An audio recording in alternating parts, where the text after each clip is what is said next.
Hello friends, hope you all are fine.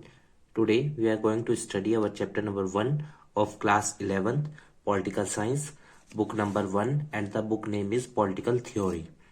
So the name of chapter is political theory and introduction. Basically हम इस chapter के अंदर पढ़ेंगे कि politics क्या है और कैसे राजनीतिक व्यवस्थाओं का मतलब मांग होती है और उनकी स्थापना कैसे होती है, वो सब हम इस चैप्टर के अंदर कवर अप करेंगे. सो let us start. What is politics? राजनीति क्या है? The term politics is derived from the Greek word polis, which means city, state. तो जो politics शब्द है वो ग्रीक भाषा के पोलिस शब्द से बना है, जिसका मतलब होता है राज्य.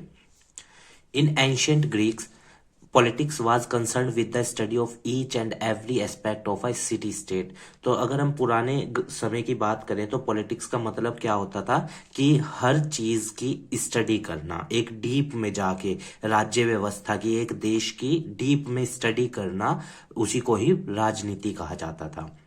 Aristotle called it as a master science because it was very concerned with the study of each and every aspect of city state. तो एरिस्टोटल ने इसको मास्टर साइंस कहा. क्यों? क्योंकि पॉलिटिक्स के अंदर पुराने समय में हम क्या स्टडी करते थे? हर चीज की, जो भी एक देश की राजनीतिक, आर्थिक और सामाजिक या कल्चरल या उसकी जो भी मतलब व्यवस्था थी, चाहे कार्यपालिका, न्यायपालिका या अपना उसकी विधायिका, सारी व्यवस्थाओं की स्टडी करने को मास्टर साइंस कहा एरिस्टोटल ने. पर आज के समय में, in present time, it is concern with public services. आज हम राजनीति को किससे जोड़ते हैं? जनता की सेवा. मीन टू से राजनीति का मतलब क्या है कि भाई एक व्यक्ति पावर या एक सरकार पावर होल्ड करेगी और वो पब्लिक सर्विसेज करेगी. Manipulation and also an instrument pursue ambition and satisfy want. और हम इसको राजनीति को क्या कहते हैं कि इसके जरिए लोग अपनी भी, जैसे एक व्यक्ति के अंदर होती है ना कि I want to hold power, तो वो वाली एम्बिशन भी पूरे करती है और लोगों की वांट्स को भी राजनीति क्या करती है? सेटिस्फाई करती है. For example, if I want to choose any leader, so I have voted for him और हर, सो शी और ही इज इलेक्टेड. तो वो वॉन्ट, अब कल को जब वो लीडर बनेगा या वो जो जब जाके रिप्रेजेंटेशन करेगा, तो वो किसके लिए करेगा? मेरे लिए करेगा ना, या जिन लोगों ने उसको चुना है. हालांकि करेगा तो सभी के लिए, समाज के लिए, अपने रिप्रेजेंटेटिव क्षेत्र के लिए, वो एक पर्टिकुलर समुदाय के लिए तो करेगा नहीं, या एक पर्टिकुलर ग्रुप के लिए, सबके लिए करेगा मिंटू से. पर तो जो लोग जिन्होंने उनको चुन के भेजा है, ठीक है ना, मतलब जनता ने, तो वो उनकी जरूरतों को या उनकी मांगों को क्या करेंगे? उठाएंगे. Sometime politics is also termed as dirty game. कुछ लोग कहते हैं कि भाई राजनीति तो बेकार चीज है, ये तो एक बेकार खेल है. क्यों? क्योंकि वो मानते हैं कि इसके अंदर धोखाधड़ी होता है, क्राइम होता है, करप्शन होता है, और कई बार कुछ लोग पावर्स का गलत उपयोग भी कर लेते हैं अपने इंटरेस्ट के लिए. ऐसा कुछ लोगों का मानना है सोसाइटी के अंदर. तो देखो, दोनों पक्ष हैं, एक पॉलिटिक्स को अच्छा भी मानते हैं और एक बुरा भी मानते हैं जनरली. पर अगर हम एक कॉमन मैन की बात करें, despair of politics and distanced himself herself from active politics. तो एक आम आदमी तो भाई आप जानते ही हैं, अपनी रोजी रोटी के लिए मेहनत करता है और सुबह जाता है, नौकरी पे काम करता है, दिन भर पैसा कमाता, मतलब कि जो भी उसकी तनख्वाह है या कहीं पे जॉब कर रहा है, और शाम को आके अपने घर रहता है अपने परिवार के साथ. वो एक्टिव पॉलिटिक्स में इतना हिस्सा नहीं लेता है. जनरली एक हम कॉमन मैन की बात कर रहे हैं. Politics is also regarded as an art of governance and a conflict resolution mechanism. तो राजनीति क्या है? एक गवर्नेंस का जरिया है, जिसके जरिए गवर्नेंस स्थापित की जाती है. ये सिविल सर्विसेज के टॉपिक भी है, गवर्नेंस उसमें भी आता है, सिलेबस में, जनरल स्टडीज में पूछता है. और conflict resolution mechanism. Conflict mean to से कई बार सोसाइटी के अंदर कन्फ्लिक्ट्स हो जाते हैं डिफरेंट सेक्ट के बीच में, तो उनको सोल्व आउट करना, that is politics.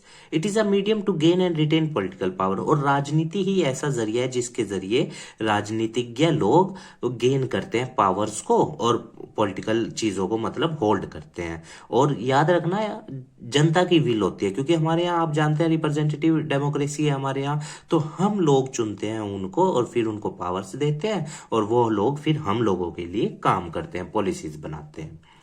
But it is also true that politics is study of power or the struggle of power. Politics क्या है, राजनीति क्या है, स्टडी ऑफ पावर, पावर की हम इसमें स्टडी करते हैं, या फिर struggle of power. Struggle of power आप जानते हैं, राजनीति के जो लोग होते हैं, राजनीति से संबंधित जो लोग होते हैं, वो इलेक्शंस के अंदर compete करते हैं एक दूसरे से, या मतलब जनता को लुभाते हैं ताकि वो क्या कर सके, पावर को गेन कर सके।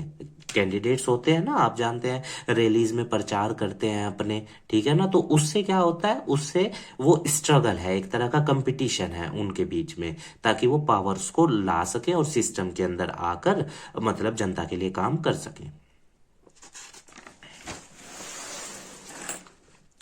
No society can exist without some form of political organization and collective decision making.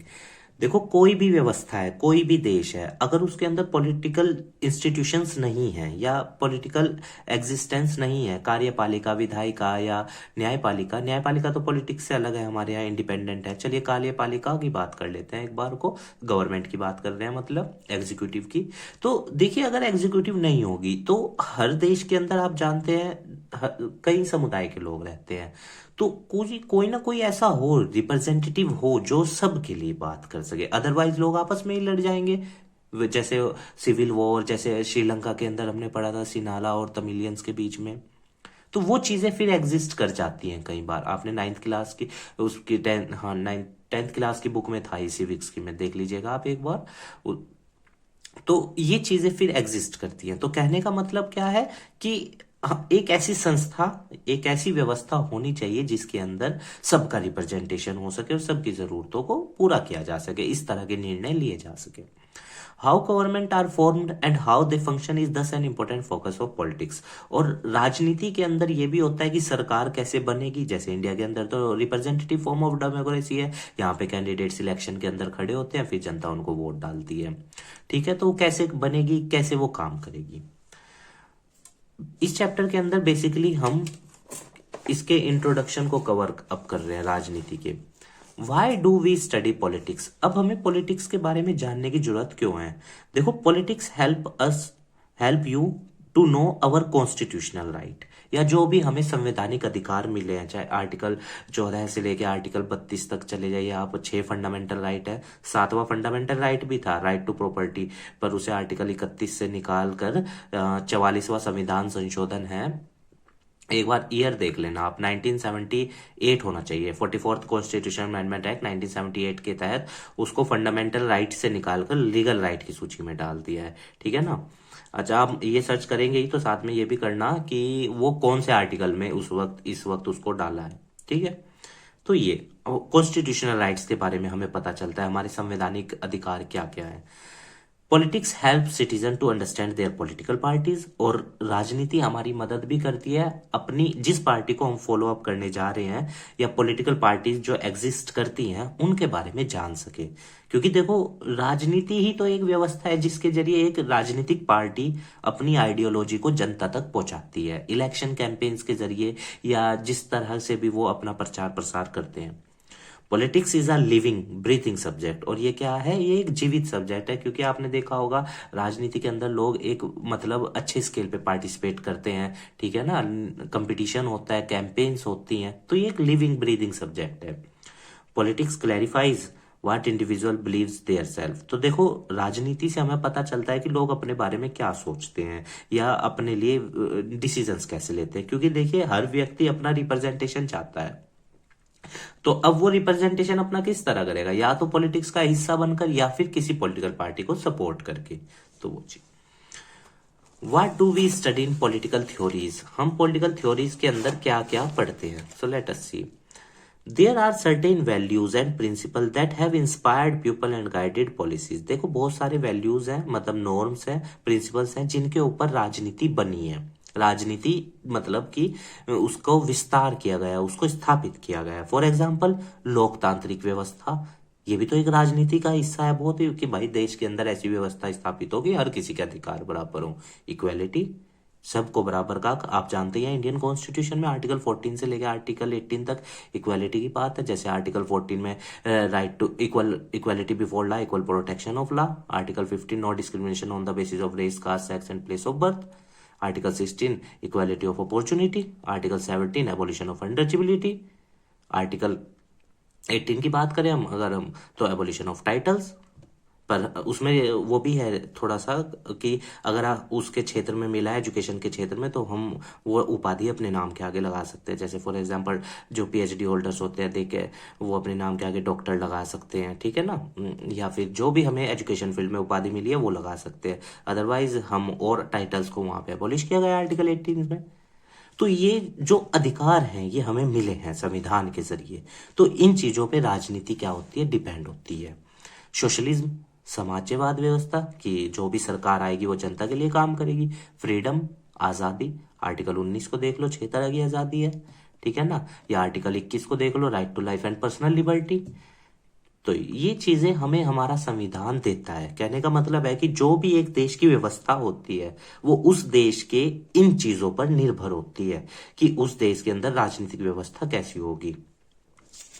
Different countries में try to protect such values by ensuring them in their constitution. और देखो ये जो वैल्यूज हैं हर देश का संविधान उनको किस तरह इनको प्रोटेक्ट करता है, संविधान के अंदर इंक्लूड करके। चाहे आप अमेरिका के संविधान को देख लो चाहे इंडिया के, ये सब चीजें हमारे यहाँ हैं, ठीक है ना, ताकि हम राजनीति को जो है वो अच्छा बना सके और जो राजनीति करेगा राजनीतिज्ञ या जो भी राजनीतिक राजनेता आएगा वो सबके लिए काम करे, वो बाइज्ड ना हो। इसलिए ये सब चीजों पे हमारी पॉलिटिक्स, इंडियन पॉलिटिक्स के संदर्भ में हम समझ रहे हैं बेस्ड है।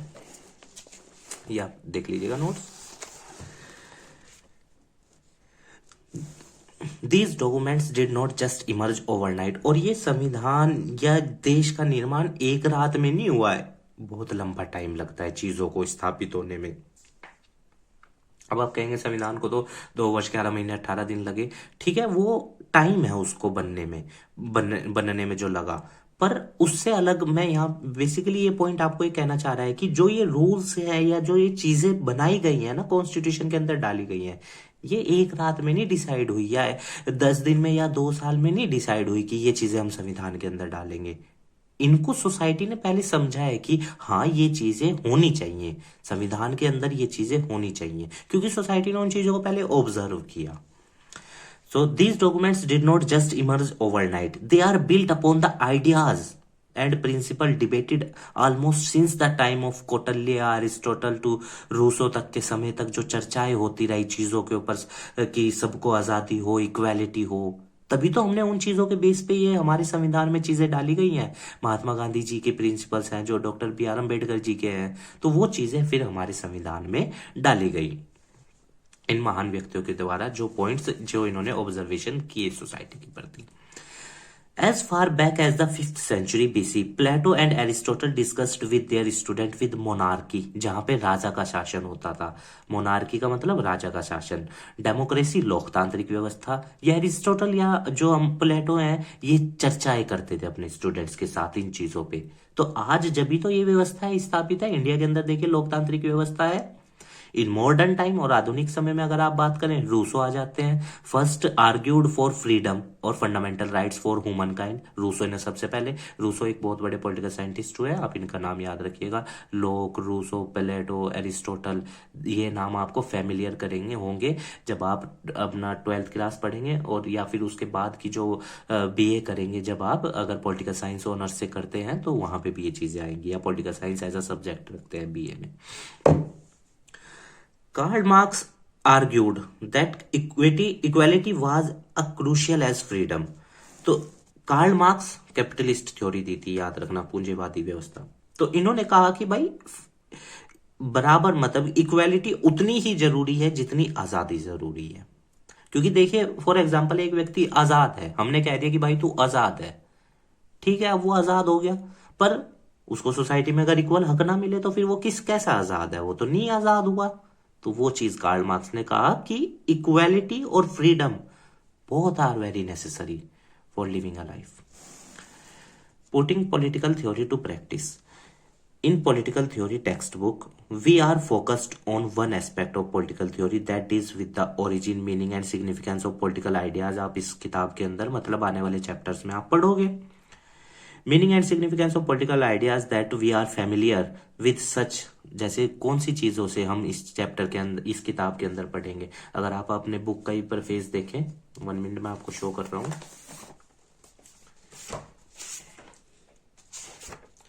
देखिए, अगर आप अपने बुक के चैप्टर्स को ही देखें, freedom, equality, social justice, right, citizenship, nationalism, secularism, peace, development, these are the, मतलब ये हम अपनी रोजाना भरी जिंदगी में इन चीजों को देख सकते हैं और इनसे फेमिलियर है।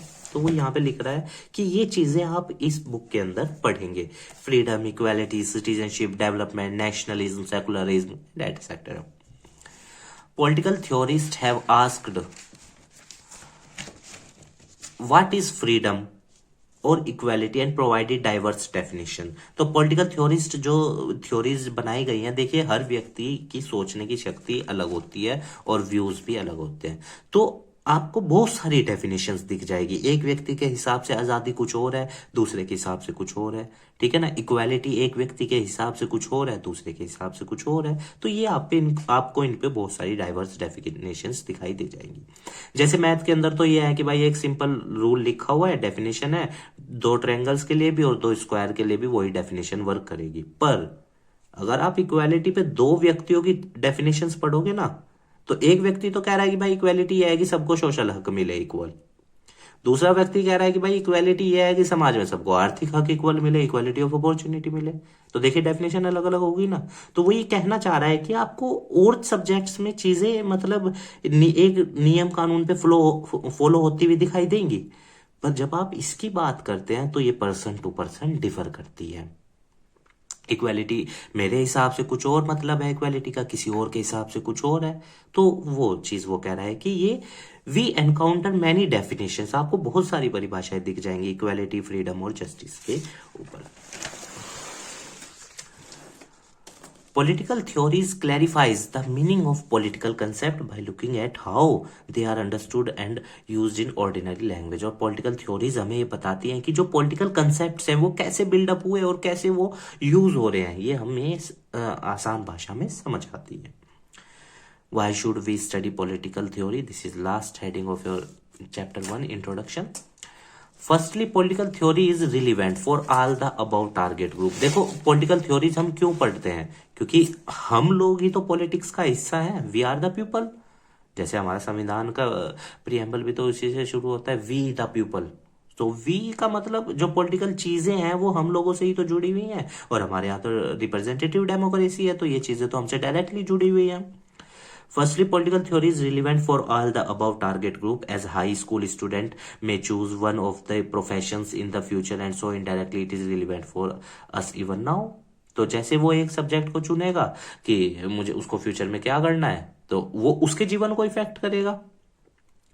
अब जिस राजनीतिक व्यवस्था को या मतलब कि जिसको व्यक्ति को भी रेस्पॉन्सिबिलिटी दी जा रही है, तो वो कल को जब गवर्नमेंट का या सिस्टम का हिस्सा बनेगा, तो वो जब पॉलिसीज या डिसीजन मेकिंग लेंगे तो वो हम लोगों की तो लाइफ उससे इफेक्ट होगी, मीन से हम पे ही तो प्रभाव पड़ेगा।